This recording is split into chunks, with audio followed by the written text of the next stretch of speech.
আকাশবাণী কলকাতা। খবর পড়ছি প্রিয়া বিশ্বকর্মা। প্রথমে বিশেষ বিশেষ খবর। কেন্দ্রীয় অর্থমন্ত্রী নির্মলা সীতারামন বলেছেন, প্রবাসী ভারতীয়দের সাহায্যে ভারতের অর্থনৈতিক উন্নয়ন আরও জোরদার করতে সরকার কাজ করে চলেছে। জম্মু কাশ্মীরের কিস্তওয়াড় জেলার ছাত্র জঙ্গল এলাকায় নিরাপত্তা বাহিনীর সঙ্গে সংঘর্ষে ৩ জঙ্গি নিহত হয়েছে। ওয়াকফ আইন বিরোধী মিছিলকে কেন্দ্র করে মুর্শিদাবাদের সুতি, শামশেরগঞ্জ সহ বিভিন্ন এলাকার পরিস্থিতি এখন থমথমে। নতুন করে অশান্তি শুরু হয়েছে ধুলিয়ানে। সুপ্রিম কোর্টের রায়ে চাকরিহারা শিক্ষকদের একাংশ আজ চাকরি ফিরে পাওয়া যোগ্য ও অযোগ্যদের নির্ভুল তালিকা প্রকাশ করার দাবিতে কলকাতার মেয়ো রোডে গান্ধী মূর্তির পাদদেশে ধর্নায় বসেছেন। চিরাচরিত ধর্মীয় উৎসাহ উদ্দীপনার মধ্যে দিয়ে চৈত্র মাসের পূর্ণিমা তিথিতে রাজ্য তথা দেশ জুড়ে আজ পালিত হচ্ছে হনুমান জয়ন্তী। মোহনবাগান সুপার জায়ান্ট আজ আইএসএল ফুটবলের ফাইনালে বেঙ্গালুরু এফসির মুখোমুখি হবে। আসছে বিস্তারিত খবরে। কেন্দ্রীয় অর্থমন্ত্রী নির্মলা সীতারামন বলেছেন, প্রবাসী ভারতীয়দের সাহায্যে ভারতের অর্থনৈতিক উন্নয়ন আরও জোরদার করতে সরকার কাজ করে চলেছে। তিনি গতকাল অস্ট্রিয়ার রাজধানী ভিয়েনায় একটি অনুষ্ঠানে প্রবাসী ভারতীয়দের উদ্দেশ্যে বক্তব্য রাখছিলেন। স্টার্ট আপ, ফিনটেক, পরিবেশ বান্ধব প্রযুক্তি ও এর সাহায্যে শহরাঞ্চলে পরিবহন ব্যবস্থার উন্নয়নে ভারত ও অস্ট্রিয়ার মধ্যে অংশীদারিত্বের ওপর জোর দেন তিনি। অর্থমন্ত্রী তাঁর সফরে অস্ট্রিয়ার ইউরোপীয় এবং আন্তর্জাতিক সম্পর্ক বিষয়ক মন্ত্রী বিয়েট মেল রেইজিং এর সঙ্গে সাক্ষাৎ করেন। বৈঠকে দুদেশের দ্বিপাক্ষিক সম্পর্ক এবং ভারত, অস্ট্রিয়া ও ভারত ইউরোপিয়ান ইউনিয়নের মধ্যে সম্পর্ক নিয়ে আলোচনা হয়। জম্মু কাশ্মীরের কিস্তওয়াড় জেলার ছাত্র জঙ্গল এলাকায় নিরাপত্তা বাহিনীর সঙ্গে সংঘর্ষে ৩ জঙ্গি নিহত হয়েছে। ঘটনাস্থল থেকে উদ্ধার হয়েছে বিপুল পরিমাণ অস্ত্র ও গোলা বারুদ। অভিযান এখনও চলছে। গত বুধবার ওই অঞ্চলে জঙ্গি উপস্থিতির খবরের ভিত্তিতে নিরাপত্তা বাহিনী অভিযান শুরু করে। সে সময় জঙ্গিরা গা ঢাকা দিলেও গতকাল সকালে নতুন করে দুপক্ষের গুলির লড়াই শুরু হয়। জম্মু অঞ্চলের পাহাড়ি জেলাগুলির বিভিন্ন স্থানে সন্ত্রাসবাদীদের ওপর নজরদারির জন্য নিরাপত্তা বাহিনী ডোডা জেলার ভাদেরওয়া এলাকায় টহলদারি বাড়িয়েছে। ছত্তিশগড়ের বিজাপুর জেলায় নিরাপত্তা বাহিনী ও মাওবাদীদের মধ্যে সংঘর্ষে 2 মাওবাদীর মৃত্যু হয়েছে। আজ সকালে ইন্দ্রাবতী বনাঞ্চলে নিরাপত্তা বাহিনীর যৌথ তল্লাশি অভিযান শুরু হলে দুপক্ষের মধ্যে গুলির লড়াই শুরু হয়। সংঘর্ষে নিহত হয়েছে 2 মাওবাদী জঙ্গি। তাদের দেহ উদ্ধার করেছে নিরাপত্তা বাহিনী। এলাকায় এখনও তল্লাশি অভিযান চলছে। ওয়াকফ আইন বিরোধী মিছিলকে কেন্দ্র করে পশ্চিমবঙ্গের মুর্শিদাবাদের সুতি, শামশেরগঞ্জ, জলঙ্গি, লালগোলা ও ধুলিয়ান সহ বিভিন্ন এলাকার পরিস্থিতি এখন থমথমে। ঘটনায় এখনও পর্যন্ত কেউ গ্রেপ্তার হয়নি। ইতোমধ্যেই জঙ্গিপুর পুলিশ জেলায় পাঠানো হয়েছে রাজ্য পুলিশের অতিরিক্ত মহানির্দেশক অজয় নন্দাকে। শামশেরগঞ্জের দায়িত্বে পাঠানো হয়েছে আলিপুরদুয়ারের পুলিশ সুপার অসীম খানকে। এলাকায় জারি রয়েছে 163 ধারা। বন্ধ রয়েছে ইন্টারনেট। ধুলিয়ানে আজ নতুন করে অশান্তি শুরু হয়েছে। উত্তেজিত জনতা জমায়েত করে দোকানপাট ও ধুলিয়ান পুরসভার ভেতরে ঢুকে ভাঙচুর চালায় বলে অভিযোগ। ভাঙচুর করা হয়েছে হাসপাতালের জিনিসপত্র। শামশেরগঞ্জে তৃণমূল কংগ্রেসের প্রাক্তন ব্লক সভাপতি কৌশর আলীর বাড়িতেও জনতা ভাঙচুর করে বলে অভিযোগ।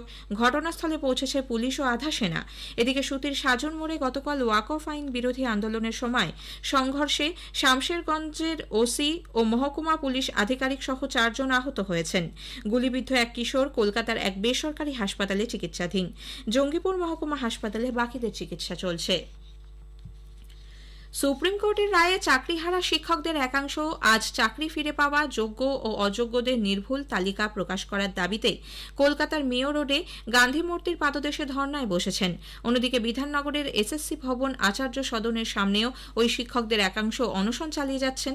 গতকাল শিক্ষামন্ত্রী ব্রাত্য বসুর সঙ্গে বৈঠকের পর কিছুটা আশ্বস্ত হওয়ার কথা জানালেও চাকরিহারা শিক্ষকরা আন্দোলনের রাস্তা থেকে সরছেন না বলে স্পষ্ট জানিয়েছেন।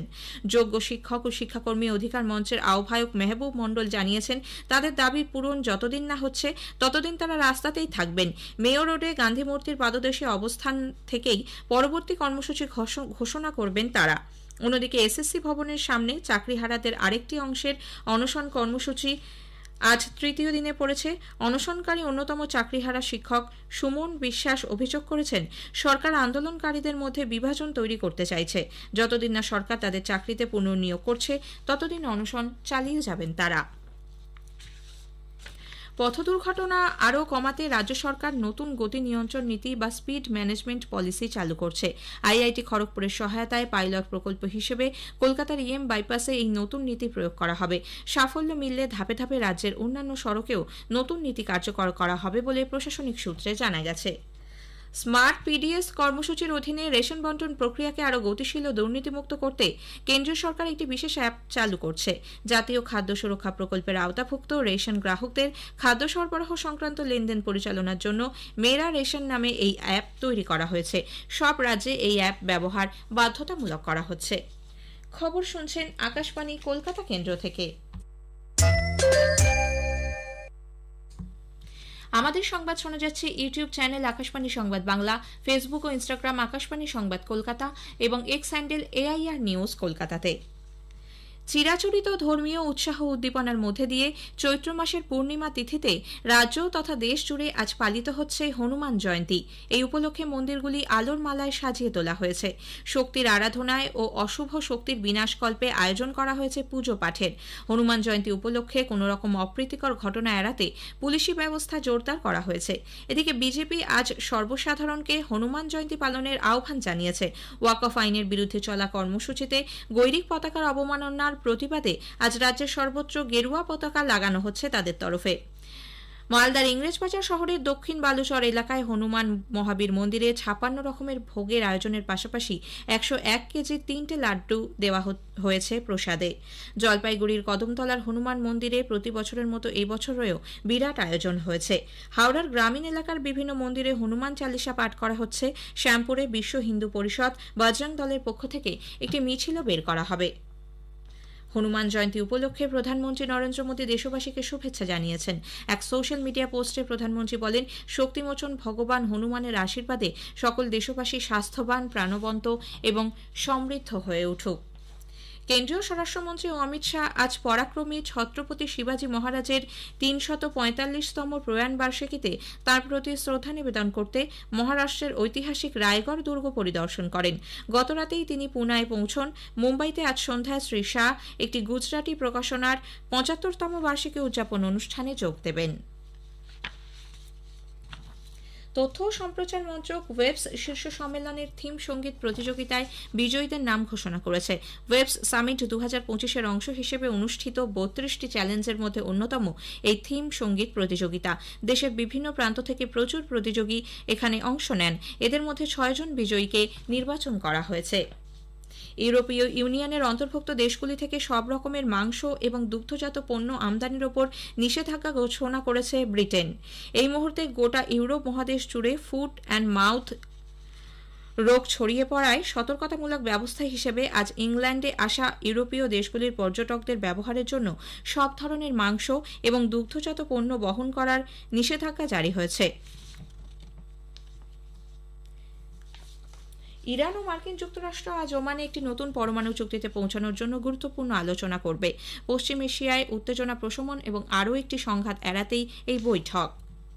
মোহনবাগান সুপার জায়ান্ট আজ আইএসএল ফুটবলের ফাইনালে বেঙ্গালুরু এফসির মুখোমুখি হবে। যুব ভারতী ক্রীড়াঙ্গনে খেলা শুরু হবে সন্ধ্যে 7:30টায়। এবারের আইএসএল এ লিগ শিল্ড জয়ী মোহনবাগান সেমিফাইনালে জামশেদপুর এফসি এবং বেঙ্গালুরু এফসি গোয়াকে হারিয়ে ফাইনালে উঠেছে। মুম্বাই এফসি ছাড়া কোনো দলই একই মরশুমে লিগ শিল্ড ও কাপ জিততে পারেনি। মোহনবাগানের সামনে বিরল কৃতিত্ব ডাবল করার সুযোগ। ফাইনালকে ঘিরে ফুটবল প্রেমীদের মধ্যে ব্যাপক উন্মাদনার সৃষ্টি হয়েছে। টিকিটের চাহিদাও তুঙ্গে। লখনৌয়ের একানা স্টেডিয়ামে আইপিএল টি20 ক্রিকেটে আজ মুখোমুখি হবে লখনৌ সুপার জায়ান্টস এবং গুজরাট টাইটান্স। খেলা শুরু হবে বিকেল 3:30 এই মুহূর্তে 5টি ম্যাচে 4টিতে জয় পেয়ে পয়েন্ট টেবিলের শীর্ষে রয়েছে গুজরাট এবং 5টি ম্যাচের মধ্যে 3টি ম্যাচ জিতে পয়েন্ট টেবিলের 6ষ্ঠ স্থানে রয়েছে লখনৌ।